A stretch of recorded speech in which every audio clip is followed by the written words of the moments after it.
Cooker விசில மறந்து உணவு வீணாகி போச்சா? இனி அந்த கவலையே வேண்டாம். வழங்குகிறோம் உலகின் முதல் விசில் கவுண்டர் குக்கர், புதிய அல்ட்ரா குரோனோ. அல்ட்ரா என்றால் ஆரோக்கியம். ஒரு மகிழ்ச்சியான செய்தி. இதயம் நல்லெண்ணெயின் விலை லிட்டருக்கு ரூபாய் 105 குறைஞ்சிருக்கு. செப்டம்பர் 2023ல 1 லிட்டர் இதயம் நல்லெண்ணெயின் அதிகபட்ச விலை ரூபாய் 503. ஆனா இப்ப 1 லிட்டர் இதயம் நல்லெண்ணெயின் விலை ரூபாய் 398 மட்டும்தான் தமிழ்நாட்டுல. அப்ப இனிமே எல்லாரும் இதயம் நல்லெண்ணெய் வாங்கலாம் இல்ல? பொள்ளாச்சி அருகே உள்ள ஆனைமலையில் பிரசித்தி பெற்ற மாசாணியம்மன் கோவில் உள்ளது. இங்கு 17 அடி உருவமாக அம்மன் சயன கோலத்தில் அருள் புரிகிறார்.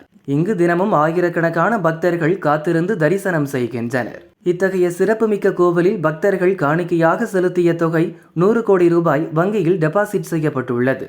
அந்த பணத்திலிருந்து 14 கோடி ரூபாய் எடுத்து ஊட்டியில் காந்தல் வட்டத்தில் உள்ள சுப்பிரமணிய சுவாமி கோவில் அருகே ரிசார்ட் கட்ட அறநிலையத்துறை திட்டமிட்டுள்ளது. அங்குள்ள பழைய குடியிருப்புகள் அகற்றப்பட்டு புதிய குடியிருப்புகளும் கட்ட முடிவு செய்யப்பட்டுள்ளது. மாசாணியம்மன் கோவில் நிதியை எடுத்து ஊட்டியில் ரிசார்ட் கட்டும் முடிவுக்கு அக்கோவில் அறங்காவலர் குழு உறுப்பினர்கள் எதிர்ப்பு தெரிவித்துள்ளனர்.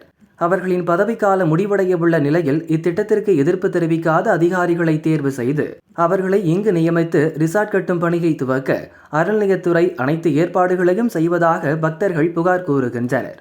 இது பக்தர்கள் மத்தியில் பெரும் கொந்தளிப்பை ஏற்படுத்தியுள்ளது.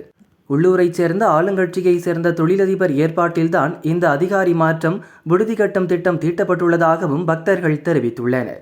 அதிகாரிகளின் தவறான வழிகாட்டுதலும் ரிசார்ட் கட்டும் விவகாரமும் திமுக ஆட்சிக்கு அவப்பெயரை ஏற்படுத்தும் என பக்தர்கள் தெரிவிக்கின்றனர். கவர்னர், முதல்வர் ஆகியோருக்கு புகார் மனு அனுப்பியுள்ள பக்தர்கள் சம்பந்தப்பட்ட அதிகாரிகளிடம் விசாரணை நடத்தவும் ரிசார்ட் கட்டும் திட்டத்தை நிறுத்தவும் வலியுறுத்தியுள்ளனர்.